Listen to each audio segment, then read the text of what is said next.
I can hear your voice.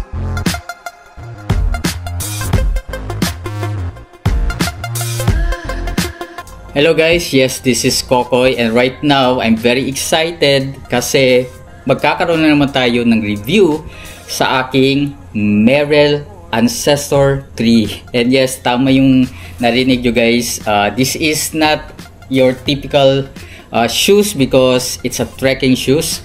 And I'm so excited na ma-share na ko sa inyo ang sapatos na ni. And this is it. Ito na po ang Merrell Ancestor 3. So napalit na ako ni siya, sale ni siya, no? So ang original price niya at the time was 6,000 pesos plus, no? Pero napalit na ako siya kay naka-sale siya sa may SM Lanang.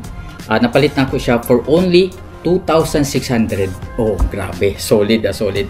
So very important yun guys na kung halimbawa gusto jud ninyo mahimong mga sticker head, daga-kolekta mo og mga sapatos, mas maayo jud na mag-wait lang mo, no, sa right time na mapalit ninyo ang inyong gusto na sapatos. So this is the the Merrell Ancestor, tama ba? Ancestor or Ascentor 3, no? And this is I think the mid-top naman to siya. And ang size niya is, ano ba size niya? 7.5. Na-shock ako. Kasi 9 ako. But, very comfortable pa rin siya. Even 9 yung comfort zone ko in terms sa size ng sapatos. 7.5 is okay kung nagme-Merrell ka gaya nito, no? The Ascentor 3. Ganahan gay ko sa iyang sa iyang quality. Of course, Merrell mo siya pang trekking jud siya, no? So sa mga murag unsa ni siya ba nang murag grabe kayong labanan in terms sa sapatos na mo laag ka, mo adto kag bukid, musaka, pababa. Mao gyud ning klase na sapatos, no? Trekking shoes. Okay, so unsa ba akong ma-review ani? The first is syempre ang comfort. Komportable ba ni siya? I would say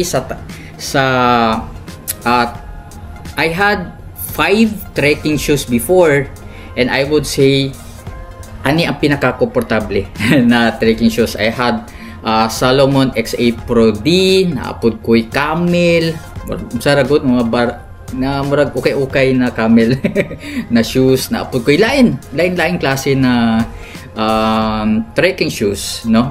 Nagi ko'y boots pod. Hapit na patay ang ako ang kuko. Kaya nisaka ko mouth apo. Pero these shoes very comfortable jud kaayo. Chill jud kaayo ni siya. Wala gani ko ka-expect guys. Karon na ako nabalaan na 7.5 day ni na kumanwebe ko. Pero komportable ra gihapon, no? Siya suoton. And tanaw nimo ang iyahang ang iyahang outsole. Nice kayo ni siya guys because samtang daga-trek ko sa I don't know kung kabalo mo sa second highest waterfalls here in the Philippines, which is Minda Mora Falls. Nagamit ako ni siya and definitely this is maasahan gyud nimo ang iyahang mga features, no? So kudos jud ani, wa jud ko gipasagdan ani. Masking nagkiang-kiang ko kay as you all know guys, dugay-dugay na pud ko wala ka trekking but tungod sa ani akong nagamit, nakatabang jud siya dako, no? So in terms sa comfort okay guys siya. The second is yung kung okay ba siya sa trekking. Nagamit ako siya sa rock road, no? Medyo na yung mga gagmay mga bato-batuhan. The second is nagamit po na ako siya sa Lapokon, no, na mga na trek. And apod time na steep, no, steep na trek which is medyo pababa ka. Okay. Sa tulo na to guys, pasado gyud kaayo, grabe. Na murag na save jud ko niya sa syempre sa kaulaw. Kay group man to siya, no? Group to siya na so just in case na imong sapatos na trekking shoes dili maasahan, panigurado maunsag jud mo na mapahiya jud mo kay mas slide di ba? Pero ani wa jud ko gipasagdan. Masking naglain ako ang tuhod, still asahan dyan ako siya sa iyahang grip, no? Okay, the third one is yung iyahang waterproofing, no? Okay, in terms of waterproofing, kudos gihapon. Daghag lapok, daghag tubig na ako ang giagihan, guys. Kitistingan jud na ako isang tuyo sa tubig. Grabe, wa jud na sudlan ang ako ang tiil, no? Or wala jud na sudlan ang shoes. Kay grabe, nice kaayo iyahang waterproofing.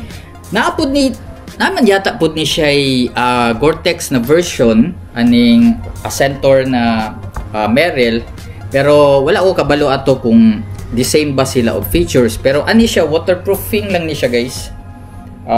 Nakabutang man diri. Merrell na waterproof lang siya, wala siya Gore-Tex, pero grabe. Kudos yun kayo sa iyang waterproofing. Nice yun kayo yung waterproofing, guys. So definitely if you are a trekker, guys, okay na okay yun siya. But in terms of lifestyle, just in case mo ato nimo siya sa mga mall, sa city, maglakaw-lakaw ka or maato kag restaurant, masuggest ba na ko siya? It might, pwede po na ko siya ma-suggest kung kung naakay nice na pants. Pero kung mag-short ka, murag dili jud siya angay. Di jud siya bagay kay murag jud kag nag-trekking pod, no? So kung magpantalon ka, murag pwede siya. Kung magpantalon or mag-khaki ka or something, or mag hip-hop ba na, okay siya, no? Pwede naman.